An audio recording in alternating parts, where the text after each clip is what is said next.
Ndugu wa Islam, leo tunakutana na manabii wawili watukufu ambao ni manabii na mitume miongoni mwa wale ambao Mwenyezi Mungu amewataja katika Qur'an, Nabii Yaqub na mwanawe Yusuf alayhima salam. Na kisa cha Yusuf ni kisa ambacho katika Qur'anul Karim ni kisa mufassala fi suratin wahida. Unaposoma kisa cha Nabii Musa au mitume wengine utakuta kimetajwa katika sura tofauti tofauti.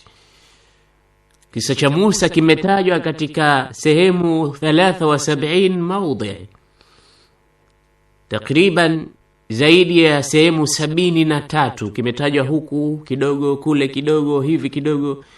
Lakini unapoingia katika kisa cha Yusuf utakuta ni kisa ambacho kutoka mwanzo wa sura mpaka kukaribia mwisho wake inaelezewa hadithi yake na hakikutajwa katika sehemu nyingine zozote. Na suratu Yusuf ni miongoni mwa sura ambazo zilishuka kwa Mtume sallallahu alayhi wasallam tasliyatan, kwa kumliwaza Mtume kutokamana na masaib na huzni alizokuwa nazo. Ata ibn Abi Rabah, mwanachuoni mkubwa katika tabi'in, anasema ma sami'aha ahadun, sura hii haisikii yoyote ambaye ni mahzunun illa waqad infaraja huznuhu. Atapoisikia sura hii yoyote mwenye huzni, basi moja kwa moja huzni zake zitatoweka kwa kuisikia suratu Yusuf, kama anafahamu basi yanayozungumzwa ndani yake. Tuingie katika suratu Yusuf tupate kukisimulia kisa cha Nabiillahi Yusuf akiwa na baba yake Yaqub alayhi salam. Bwana Mtume sallallahu alayhi wasallam baada ya kufiliwa na mkewe mpenzi Sayyida Khadija, ambaye anasema katika hadithi kamula minar rijalu kathir wa lam yakmul minan nisa'i illa Asiya wa Maryam wa Khadija wa Fatima. Wamekamilika wengi katika wanaume kama tunavyowasoma, lakini hawakukamilika katika wanawake isipokuwa wane: Sayyida Asiya bintu Muzahim, Sayyida Maryam ummul Masih, Sayyida Khadija zawjatu an-nabiy sallallahu alayhi wasallam, wa Sayyida Fatima bintu Muhammad ibn Abdullah. Kwa hiyo baada ya kufiliwa na mkewe Sayyida Khadija, Bwana Mtume alihuzunika mno, kwa sababu mwenyewe anavyoeleza, amanat bi, kaniamini Khadija yauma kafara bi an-nasu, siku waliponikufuru watu. Wa aanatni bimalihi yauma haramani an-nasu, alinipa mali yake Khadija katika sabilillah siku watu walipokataa kunipa mali zao. Kwa hiyo Khadija ni mmoja katika watu muhimu sana katika da'wa ya Bwana Mtume Muhammad sallallahu alayhi wasallam. Leo wamefariki, Bwana Mtume anahuzunika huzuni kubwa haina mfano. Na baada ya muda mchache tu vile vile katika siku za vifo vyao ilikuwepo kifo cha Abu Talib, ammi yake Mtume sallallahu alayhi wasallam, ambaye alitawala malezi ya Mtume kutoka umri akiwa nao Mtume miaka 8 mpaka miaka 9 mpaka miaka 40 alipopewa utume Bwana Mtume. Hapo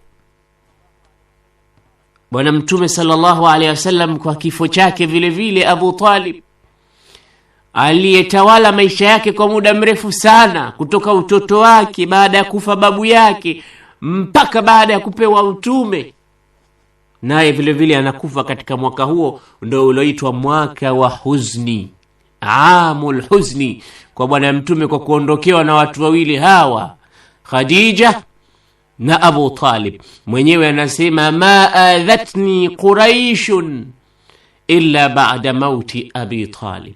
Makuraishi hawakuniudhi ule udhia wa kweli hasa, isipokuwa waliniudhi kweli baada ya kifo cha Abu Talib.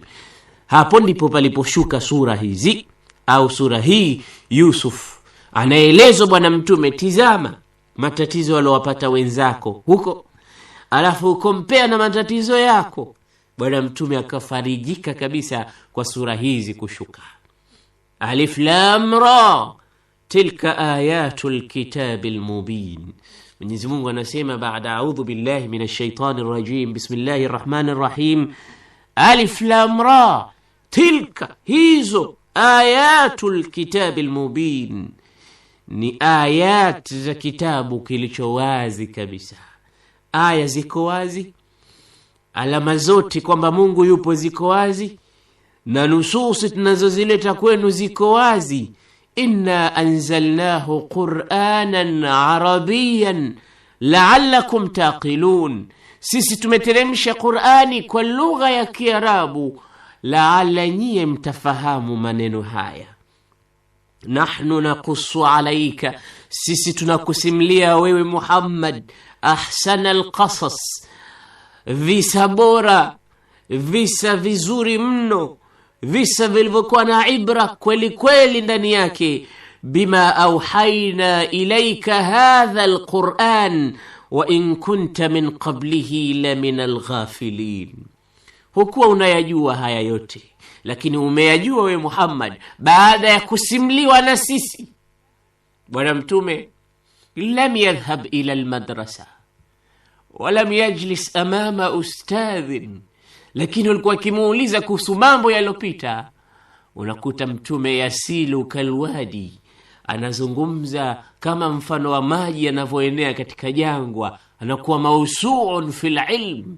Kayapata wapi haya wakati hakusoma? Ni nabiyun ummi, wapi kayapata?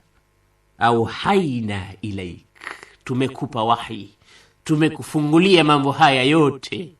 Haya yote tumekueleza sisi, na hapa anayezungumza ni Mwenyezi Mungu.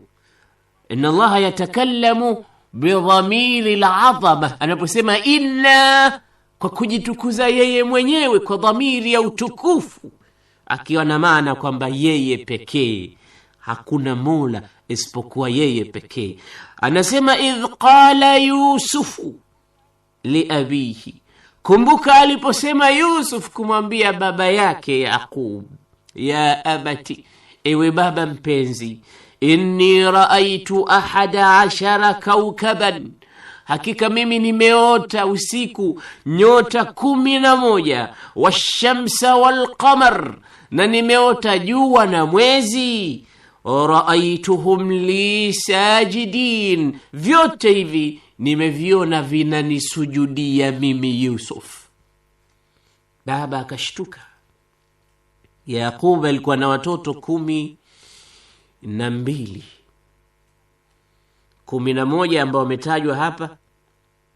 Yusuf alayhi salam alikuwa na nduguye mdogo walozaliwa pamoja, anaitwa Banyamin au Binyamin, na alikuwa na ndugu zake wengine katika matumbo mawili ambao kikompea wote ndo hao wengine alowataja katika ndoto hii.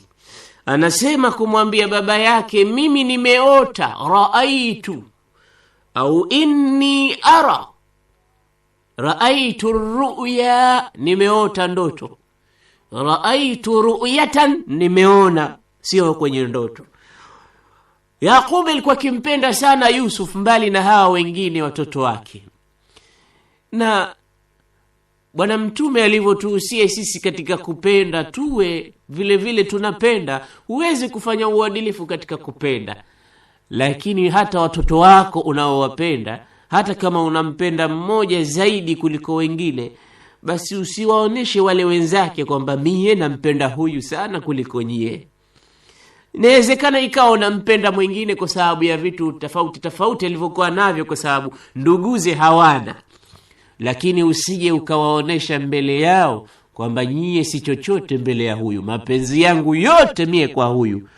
hapo utaingiza mtihani mkubwa baina yao.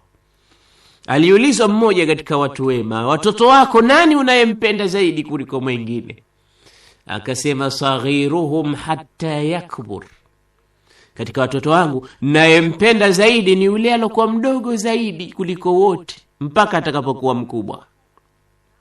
Wa maridhuhum, na alokuwa mgonjwa, hata yabra min maradhi, mpaka atakapopoa. Basi wao wakiwa wapo wote, basi mmoja wao akiwa mgonjwa, huyo ndo nitakayempenda sana kuliko wote, kwa sababu yule anahitajia special care kwa sababu ya ugonjwa wake. Wa ghaibuhum hatta yauda min ghurbati, na mtu kati ya watoto wangu alokuwa hayupo, alokuwa mbali, huyo ndo nampenda zaidi mpaka atakaporudi akawa na wenzake. Hii ni falsafa.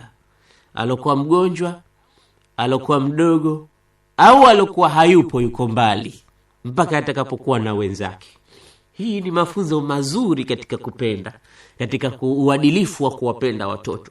Kwa si Yaqub alikuwa akimpenda sana Yusuf kuliko watoto wengine wote alokuwa nao, kwa sababu alikuwa yeye ni mdogo vile vile, na alikuwa kaona amaratul khair, alamatul khair, kaona dalili za khair kutoka kwa mtoto huyu. Basi kana yasubbu alayhi alhubba sabban, akawa mapenzi mengi kabisa anammiminia mwanawe huyu Yusuf alayhi wa ala nabiyina salatu wassalam. Usiku akaota ndoto ya ajabu Yusuf. Kaona nyota 11, kaliona na jua na mwezi vinamsujudia. Ndoto hakujua maana yake nini. Asubuhi alipoamka tu ndani ya rumu ile, alikuwa yeye na babake, akaenda akamsimulia. Kaambia, baba, unajua usiku mimi niliota ndoto ambayo sijawahi kuota. Ndani ya ndoto hiyo jua, mwezi, nyota zinanisujudia. Baba, hii ndoto vipi? Yaqub hakuwa ni mwenye kuifahamu maana yake ndoto hii, lakini alichomwambia, alihisi kwamba kuna mambo ya kheri yatamkuta mwanawe. Akamwambia, ya bunayya la taqsus ru'yaka ala ikhwatik fayakidu laka kaida. Ewe mwanangu, hii ndoto uloiona abadan usiwasimulia ndugu zako, kwani ukiwasimulia ndoto hii, fayakidu laka kaida, watakufanyia vitimbi. Inna shaitana lilinsani aduwwun mubin, hakika shetani kwa mwanadamu ni adui alowazi. Kwa shetani ataingia katika vichwa vyao na ataleta tashwishi mpaka ndoto hii kwa kuwasimulia ndugu zako haitokuwa na mwisho mwema. Kwa hiyo nakuomba, kama ulivyonisimulia mimi, iwe mwisho, usimsimulie mtu yoyote mwingine. Sasa ndoto alikuwa ni Yaqub na Yusuf wanasimuliana. Man alladhi akhadhaha, ni nani aloichukua ndoto hii? Akawaeleza ndugu zake, wakati Yusuf kakatazwa na baba yake asiwaeleze. Wanasema baadhi ya mufassirin, kana fil baiti jariya, katika nyumba hiyo alikuwepo jaria, mfanyikazi au khadima wa sayyidina Yaqub. Sami'at ar-ru'ya wa rawatha kama sami'atha, alisikia ndoto hiyo na akaisimlia kwa ndugu zake Yusuf kama alivyoipokea. Akawaambia, jamani, ndugu yenu yule mpenzi anayependwa kaota ndoto, kamwambia baba yake. Baba yake kasema msisimliwe nyie. Wale wakazidi chuki. Baba yetu bwana, si hatupendi bwana, anampenda sana Yusuf wakati yeye mdogo, vipi itakuwaje habari hii? Basi ndoto ikafika, na ilipofika wakaipokea kwa machungu na ghadhabu kubwa, kwa kuwa itakuwaje baba yetu ampende Yusuf asitupende sisi, wakati sisi ni wakubwa, sisi ndo wasaidizi wake, lakini sisi hata anaje na sisi. Mbona Yusuf ndo anapendwa zaidi? Akamsimulia kidogo Yaqub mtoto wake Yusuf, akamwambia usisimlie, na hii ni miongoni mwa sunna. Mtume sallallahu anatuambia Waislamu, istainu ala qada'i hawaijikum bikitmaniha, tuwe ni wenye kuzificha zile haja zetu, yani mambo yetu kama tunayafanya tuyafanye kwa siri baadhi ya mambo. Fa inna kulla dhi ni'matin mahsud, kwa sababu kila mwenye neema, kila alopewa kheri, kila alokuwa na neema basi anahusudiwa. Sasa Yusuf, hii ni neema Mungu anakupa, ukieleza tu utahusudika. Sayyiduna Yusuf alayhi salam akafanya kama alivyoelezwa na baba yake, lakini ndoto ikafika kwa ndugu zake. Wakadhalika yajtabika rabbuka, hivi ndivyo anavyokuchagua Mola wako. Wayuallimuka min ta'wilil ahadith, la anakufunza kufasiri maneno, ta'wili ya mambo. Wayutimu ni'matahu, na anaitimiza neema yako alaika, juu yako. Wa ala ali yaquba kama atammaha ala abawayka min qabl Ibrahima wa Ishaq inna rabbaka alimun hakim. Ewe Yusuf, haya mambo ni mazuri ninavyoyaona mimi baba yako. Mungu atakutimizia neema, atakufunza ilmu ambazo huna, atakufunza ilmu ambazo kwamba ni zenye kuhimidiwa, atakupa neema kama alivyoitimiza kwa baba zako Ibrahim na Yusuf. Hakika Mola wako ni mjuzi na mwenye hikma. Mwenyezi Mungu anaeleza, laqad kana fi Yusufa wa ikhwatihi ayatul lisailin, hakika katika hadithi ya Yusuf na ndugu zake kuna burhan, kuna dalili, kuna hujja kwa wenye kuuliza. Laqad saalu an Yusuf, walimuuliza mtume labda kuhusu mambo yaliyopita huko nyuma, na mtume akawaeleza. Sasa wao watie akili, alijuaje Muhammad kama sio miujiza, kama sio wahyi kutoka kwa Mwenyezi Mungu? Kwa hiyo ayatun barahinun qati'at lisailin, kwa wenye kuuliza. Idh qalu la Yusuf wa akhuhu, kumbuka ndugu zake Yusuf waliposema, hakika huyo Yusuf na ndugu yake mdogo Binyamin ahabbu ila abina minna, wanapendeza zaidi kwa baba yetu kuliko sisi. Wa nahnu usba, na sisi ni jamaa, kundi kubwa. Inna abana, hakika baba yetu la fi dalalin mubin, yuko katika makosa ya wazi wazi. Dalal, khata. Dalal inakuja kwa maana kupotea, na dalal inakuja kwa maana kukosea, na dalal inakuja kwa maana kusahau. An tadilla ihdahuma fatudhakkira ihdahuma al-ukhra. Katika Qur'an Mwenyezi Mungu anasema asije akasahau mmoja wao, ili akisahau kati ya wanawake hao amkumbushe mwenzake. Wa wajadaka dallan fahada, hizi zote zina maana tofauti tofauti. Kwa hiyo dalun anaweza kuwa nasi, anaweza kuwa aloghafilika, anaweza kuwa alopotea, anaweza kuwa alokosa. Kwa hiyo hapa dalalin mubin ay fi khata, yuko katika makosa baba yetu. Khata'u abahum, walimuona baba yao kakosea kabisa katika matendo aliyokuwa anayofanya. Uqtulu Yusufa, muweni huyo Yusuf. Mmoja akatoa rai hapo, wamekaa sasa wanajadiliana, tufanye nini mpaka na sisi tupendwe? Uqtulu Yusufa, ikatoka rai, muweni Yusuf.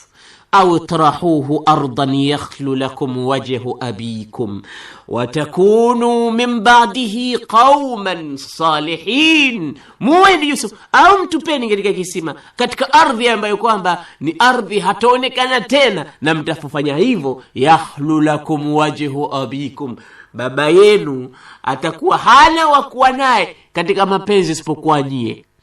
Sayamfaridu bikum watakunu, namtakuwa min ba'dihi, baada ya hapo qauman salihin, watu wema. Fi nafsi saa nawu dhunub wa nawu tauba. Nawu dhunub, walitia nia ya kufanya dhambi, wa nawu tauba, na wakatia nia ya kutubu madhambi yao. Hapo hapo wanatia nia ya kufanya dhambi, na wanatia nia ya kutubu baadaye. Angalia hila zao. Akatokea mmoja wao ambaye ndo mkubwa wao anaitwa Yahudha, akamwambia qala qailun minhum, kasema mmoja kati yao msemaji, la taqtulu Yusuf, msimuweni Yusuf, wa alquhu fi ghayabati aljub, lakini kama mnataka baba yenu akupendeni nyie, mtupeni katika ghayabati aljub, kisima kirefu mno, yaltaqithu ba'du as-sayyara in kuntum fa'il, huko mtupeni, wakija watu watamuokota. Kama mnataka kufanya jambo fanyeni hili, lakini msimuue. Alqatlu jarima. Mtume anasema ijtanibu sab'a almubiqat, jiepusheni na mambo 7 mazito. Moja katika hayo alqatlu, kuua. Kwa msimuue Yusuf, mtupeni katika kisima. Wakaamua kwamba sasa issue ni kumchukua Yusuf, lakini tutamchukua vipi? Na baba yetu kila kukicha akiamka yuko naye, zitakuwaje? Tutapata nafasi gani si ya kumchukua twende tukafanya tunayoyataka? Ni kazi ngumu sana. Nani sasa atakwenda kuzungumza na baba yetu mpaka amkinaishe amtoe Yusuf twende tukamtupe katika kisima? Baada ya muda mchache wakatokezea baadhi yao wakajitolea kwenda kuzungumza na baba yao. Qalu, wakaingia nyumbani kwa baba yao wakasema, ya abana, ewe baba yetu, malak, una nini wewe baba, lipi lilokusibu? Istifhamu yufidu taajub. Malak, maladhi hadath, kuna lipi lilotokea, kuna matatizo gani ewe baba? La ta'amanna ala Yusufa wa inna lahu lanasihun, mbona utuamini sisi ukatupa ndugu yetu Yusuf angalau siku moja tukenda tukacheza naye, na sisi kwake yeye nasihun, yani ni waaminifu. Nasihun yani umana anqiya asfiya, na sisi tutampa nasaha na hivi na hivi. An-nasihatu huna, wanasema katika hadithi ya Mtume sallallahu alaihi wasallam, Mtume anasema ad-dinu an-nasihatu, dini ikhlas, dini ni ikhlas. Yani nasihatu huna ikhlasu lillah wa lirasulihi wa li'ammatihim, wa inna lahu lanasihun, sinasaha tu peke yake, yani na sisi ni mukhlisun kwa ndugu yetu Yusufu. Huyu ni watu wazuri mno, tukikaa tutampa mambo ambayo min qalbin ila qalb, na sisi ni wema kwake yeye. Arsilhu ma'ana ghadan, sasa tunakuomba sisi kesho, kama huna matatizo yoyote na sisi, tupe ndugu yetu mpenzi, twende naye katika malisho yetu. Yarta, atakwenda atakula, wa yalab, na atacheza katika ardhi wasi', wa inna lahu lahafidhun, na sisi tutamuhifadhi na kila ubaya. Tizama maneno yao yenyewe wanaoyasema yanatia mushkili. Malak la ta'amanna ala Yusuf wa inna lahu lanasihun wa inna lahu lahafidhun. Hizi zote ni tawkidat athqalu min aljibal. Inna lahu lanasihun, inna lahu lahafidhun. Katika haya maneno haya tu basi kuna zile taukid na msisitizo wa hali ya juu. Sasa hamukuulizwa, mbona mnatia vizingiti na taukidi nzito? Sisi hatuna wasiwasi bwana, sisi hatuna matatizo yoyote, sisi ni mukhlisun, sisi ni tutamhifadhi sisi. Manake wanamkariria baba yao mpaka kukawa ndani yake kunatia shaka. Mbona mnasisitiza nyie? Huyu mtoto mnajua kwa nini mimi sijamtoa? Imemalizika miaka 12, walam yufariq wajhi wajhahu, uso wangu haujofarikiana naye mwanangu huyu. Miaka yote hiyo Yusuf yuko na baba yake. Wa inni la utiqu lahu firaqan, siwezi kabisa kuwa mbali na mwanangu huyu Yusuf. Na zaidi ya hilo naogopa kitu kimoja. qala inni la yahzununi an tadhhabu bihi, na huzunika mno mimi, linanihuzunisha jambo la nyie kwenda naye. Wa akhafu an yaakulahu dhi'b, na naogopa asije akaliwa na mbwa mwitu. Wa antum anhu ghafilun, na nyie mumeghafilika naye. Tuangalie katika kipindi kitakachokuja Yusuf alayhi salam na ndugu zake ilikuwaje baada ya hapa.